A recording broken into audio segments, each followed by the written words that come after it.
Bueno, buenos días a todos y a todas. En primer lugar, agradecer al CFI, agradecer a Rogelio, al Gobierno de Entre Ríos por esta invitación. Agradecerle también a los gobernadores, a nuestros colegas gobernadores, a sus gabinetes, sus ministros, por hacerse presente, al público, al sector privado, a los funcionarios que hoy participan de este encuentro. Voy a ser muy breve. En primer lugar, decir que le asigno, le otorgo a este encuentro, como fue la saga de encuentros anteriores vinculados a la confección de una agenda federal, de una agenda que surja de las necesidades de las provincias, le otorgo muchísima importancia. Muchísima importancia en general, en cualquier época histórica, particularmente en la situación actual, mundial y nacional, una importancia tal vez mayor por contraste, ¿no? Tal vez mayor por contraste. Me comprometí a no ser demasiado polémico, pero quiero decir que hay ciertas cosas que la Argentina de hoy necesita imperiosamente, como, por ejemplo, una discusión de fondo, una discusión federal, una discusión inclusiva, una discusión que abarque sector público y sector privado, acerca de cuál es la orientación que debe tomar el desarrollo argentino, la estructura productiva argentina, la matriz que vamos a tener en el país, en una coyuntura, digamos, tan incierta, tan inesperada, tan novedosa. Entonces, evidentemente, esto hay que resolverlo discutiendo, pensando, analizando, aportando de manera democrática, de manera participativa, de manera federal. Cualquier otra búsqueda de solución va a ser un fracaso y no va a ser una solución. ¿Por qué digo esto? Porque hoy estamos en un mundo que viene cambiando hace tiempo, pero que últimamente, sobre todo con la aparición de Trump y su política arancelaria, está mostrando novedades, un vuelco, algo para muchos inesperado. Yo les quiero decir que durante mi época de formación como economista, cuando hice la licenciatura, el doctorado, década de los 90, etcétera, el libre comercio era un mandamiento a escala internacional. Era parte constitutiva de la globalización. Era el ABC de cómo había que conducir la política exterior de cualquier país. Y ese discurso emanaba principalmente de los centros económicos y políticos, geopolíticos mundiales, particularmente de Estados Unidos. Había un mandamiento que es: abrirás tu comercio, no pondrás restricciones, particularmente, con especial énfasis, en la política arancelaria.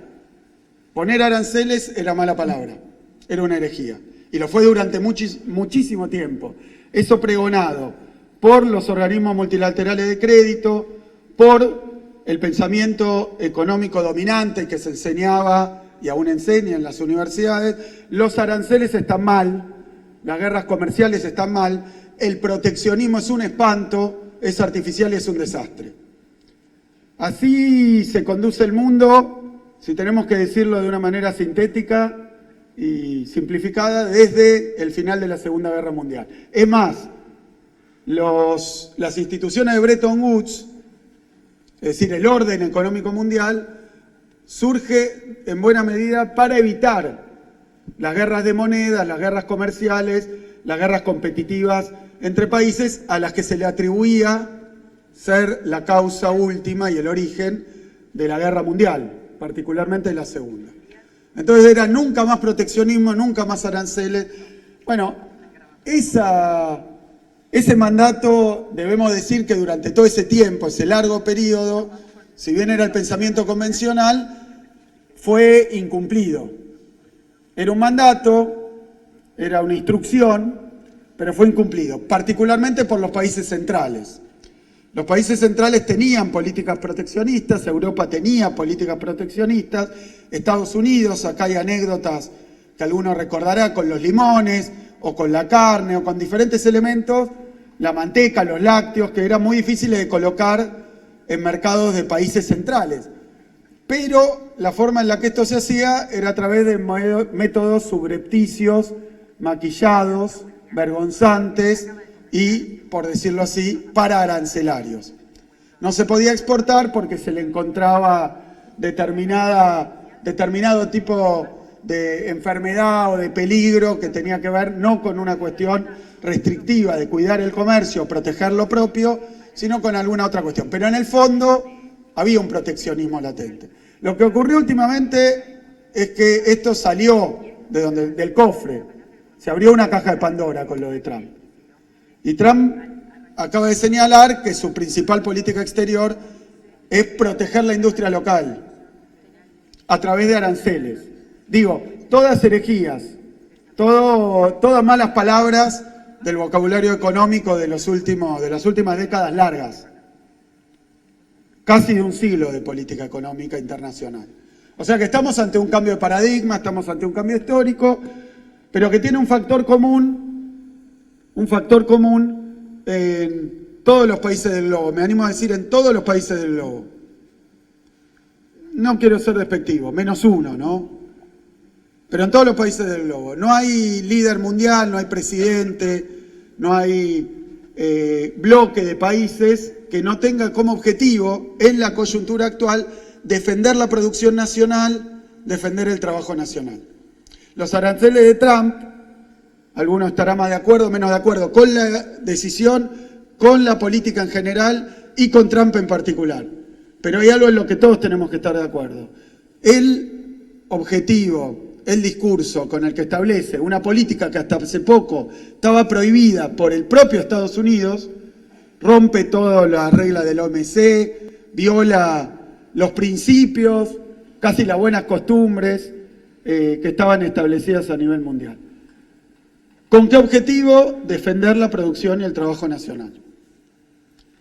No está discutiendo si eso es más competitivo, ni siquiera está discutiendo tan claramente hacia dónde la va a orientar, defender la producción y el trabajo nacional. Lo voy a decir distinto, reindustrializar Estados Unidos, que Trump denuncia que se desindustrializó por un proceso de relocalización internacional de la producción, principalmente en los países asiáticos, principalmente en Oriente, principalmente en China.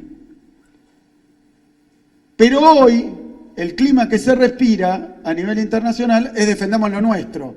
Acá hubo un autor que también fue discutido, muchos sabrán, otros no, Raúl Prebisch, ¿no? Que hablaba de vivir con lo nuestro, pero más allá de la autarquía económica, cuidar lo nuestro, cuidar lo que tenemos, cuidar las industrias que tenemos, cuidar los sectores que tenemos, cuidar los puestos de trabajo, es un imperativo mundial. En todo el mundo, me animo a decir, trato de no exagerar y de no maltratar a nadie, menos un país, que es la Argentina, de la actualidad.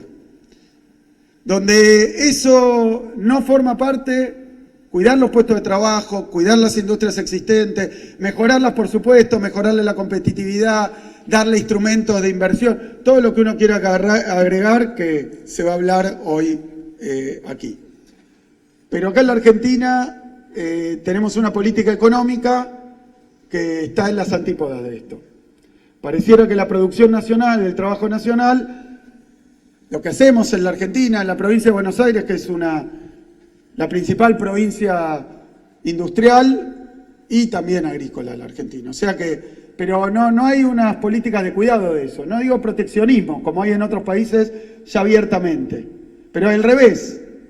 Hemos visto ir a buscar tratado de libre comercio en esta coyuntura que está a contramano de lo que está ocurriendo a nivel mundial. Así que a mí me parece que dos cuestiones, para ser muy breve. Una que está en riesgo. Bueno, lo que están cuidando todos los países. En esta etapa se han perdido 13.000 empresas, 440.000 puestos de trabajo entre formales e informales. Son números realmente excepcionales, por lo malos, en una perspectiva histórica muy larga, y estamos perdiendo y están en riesgo ramas enteras de la producción en la Argentina. Por eso, por supuesto que hay muchísimas discusiones para dar sobre el tema del desarrollo productivo. Yo quería dejar en claro que hoy el mundo está viendo cómo cuida lo que tiene. Yo llamo, y creo que comparto con buena parte del auditorio seguramente, y particularmente con quienes tenemos hoy la responsabilidad de gobernar, la necesidad de cuidar fuentes de trabajo, cuidar empresas, cuidar industrias, cuidar capacidades propias. Mejorarlas sí, modernizarlas sí, hacerlas más competitivas por supuesto, en un mundo que hoy se está cerrando al comercio internacional de forma muy veloz y muy llamativa. Pero aún así uno dice siempre hay que mejorar. Ahora, destruir creo que no puede ser la idea de nadie. Y ahí quería marcar una luz roja, un peligro. En las provincias nuestras está habiendo muchos problemas con la estructura productiva por el daño que está generando una política contraria, de no cuidado, de no respeto, de no acompañamiento. Por eso el gobierno nacional no tiene en su agenda ni la palabra producción ni la palabra trabajo. Tiene otras palabras, pero estas dos no. Así que yo celebro, por supuesto, que lo estemos hablando. Segundo, metodológicamente y sobre otras discusiones.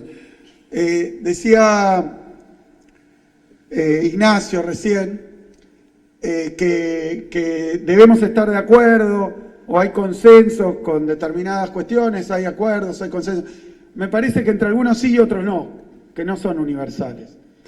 Yo creo que hay ciertas antinomias, llamadas históricamente antinomias, dilemas, contradicciones, que deberíamos revisar de nuevo. Una de ellas es si Argentina tiene que ser un país primario o tiene que ser un país industrial. Yo no creo en esa antinomia. Tienen que ser las dos cosas. Y también minero. Y también petrolero. No tenemos necesidad. Nadie discute en esos términos. A veces la discusión en la Argentina se da por una discusión de extremos y entonces falsa e inconducente. Porque ni tiene que ser todo industria, ni tiene que ser todo agro, ni tiene que ser todo minería. Tiene que ser todo. Si tenemos capacidades mineras, riquezas mineras, tenemos que poder agregarles valor e industrializarlas en la Argentina. Me parece que ahí hay un acuerdo, pero lo mismo pasa con la producción agropecuaria. Entonces, bueno, cómo industrializar nuestros recursos naturales es una discusión de la agenda de desarrollo productivo. No es la discusión de la coyuntura de hoy. Yo celebro que sea una discusión de quienes tenemos la responsabilidad de tratar todos los días con empresarios, con productores, de recorrer nuestras provincias y ver que estos son los dramas que hay. En segundo lugar, aparece otro dilema. Todo Estado, todo mercado. Hoy aparentemente el punto de vista ideológico del gobierno nacional es todo mercado y nada Estado. Acá estamos discutiendo planificación. Planifican las empresas, planifican las familias, planificamos los individuos, qué vamos a hacer las próximas vacaciones, dónde vamos a ir, a dónde vamos a ir los que tenemos hijos, a qué escuela, a qué colegio, los pibes, qué van a estudiar, cómo lo van a hacer. Los únicos que parece que no pueden planificar son los estados. Y es mentira. Todos nosotros que tenemos responsabilidad de gobierno tenemos la obligación de planificar. No se puede vivir en el instante, no se puede vivir en el presente y nada se resuelve en un segundo. Así que la tarea de gobierno es una tarea de planificación. Y me parece que en ese sentido, y la presencia del sector público y privado es un acierto, porque acá no venimos a decidir si queremos todo público o todo privado. Eso es una fantasía, no existe en ningún lugar del mundo, ninguno de esos modelos. Ni el todo público ni el todo privado, ni los que destruyen todo el Estado, ni los que estatizan todo, ni siquiera los países como China, que hoy tienen un sistema planteado de una manera distinta, ni siquiera, son todas empresas privadas. Entonces no tenemos que discutir esas cosas. Me parece que meterse en falsos dilemas nos quita de la realidad y del presente. Y al quitarnos de la realidad del presente, terminamos discutiendo cosas que no son abstractas y a veces ridículas. Pararnos en el presente es cómo fortalecemos nuestro sistema productivo, cómo conseguimos más trabajo de mejor calidad y de mejor salario. Tampoco tenemos que discutir si todo es exportación o todo mercado interno. Claramente son los dos. Entonces me parece que rompiendo esas antinomias falsas, podemos discutir un poco qué país necesitamos. Quienes tenemos responsabilidad de gobernar las provincias en esta coyuntura internacional a la que me referí, nacional, vemos que estamos en momentos decisivos. Y yo creo que esas decisiones no se pueden tomar a la ligera. Rifar nuestras empresas, rifar nuestras industrias, abrir nuestros mercados al dumping en medio de una guerra comercial, no es buena decisión. Entonces yo lo que creo es que es muy acertado y es el CFI el lugar donde los gobernadores, gobernadoras, donde todos los que tenemos responsabilidades territoriales, reales, cotidianas y diarias, tenemos que venir a discutir, ser muy sinceros, ser muy honestos, expresar diferencias también, pero ver si podemos llegar a acuerdos. Ese acuerdo tiene que estar articulado en una agenda de desarrollo. No puede ser una agenda macro de corto plazo. Tiene que ser una agenda de desarrollo. Así que muchísimas gracias. La palabra del señor gobernador de la provincia de Buenos Aires.